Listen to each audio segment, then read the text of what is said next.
Gawa tayo ng almusal. Breakfast. Tapos palaman ko yung butter. Ayan. Homemade butter. Ginawa ko nung isang araw.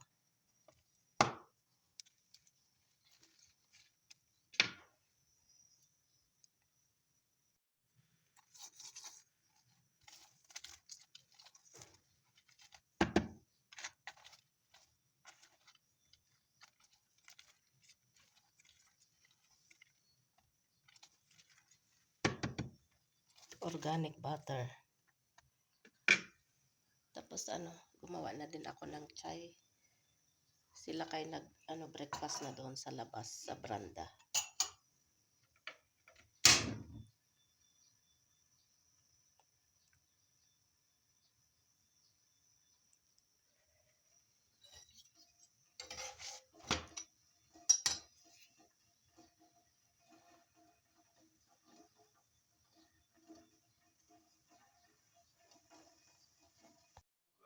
Kain tayo ng breakfast.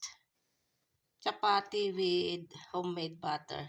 Pinalaman. Tapos, chai or tea with organic buffalo milk. Yan, kain tayo. Bismillah, wala barakatillah. Masarap ito, nutritious.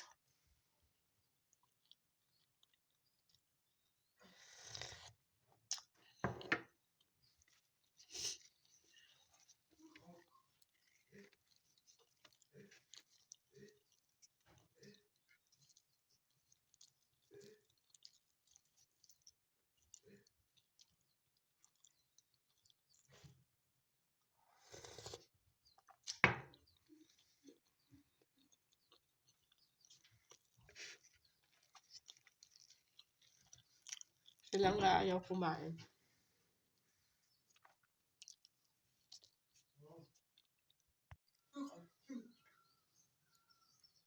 Tapos na akong kumain ng breakfast. Sila kayo yung nauna kasi pumunta siya sa baba. Yung marami siyang alaga doon na mga kambing. Yung kapapanganak lang noong last April 2. 3 yung anak. 3 lalaki. So nauna siyang nag-breakfast. Tapos sumunod ako. Tapos si Fahad. Kasi may pupuntahan si Fahad. Mag-apply siya ng driver license. So silangga, pinakain ko din. Ayaw niya ng tea with chapati with butter.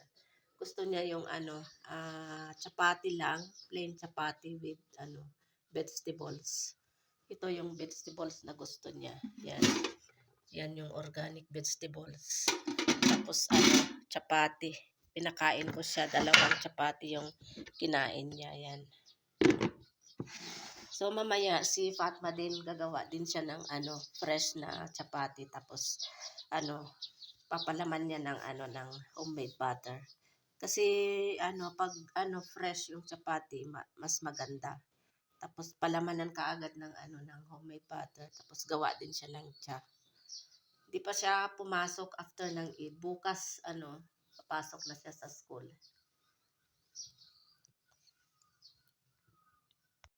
Ayan, pagkatapos kong pakainin silangga, ayan dito siya nakahiga sa labas.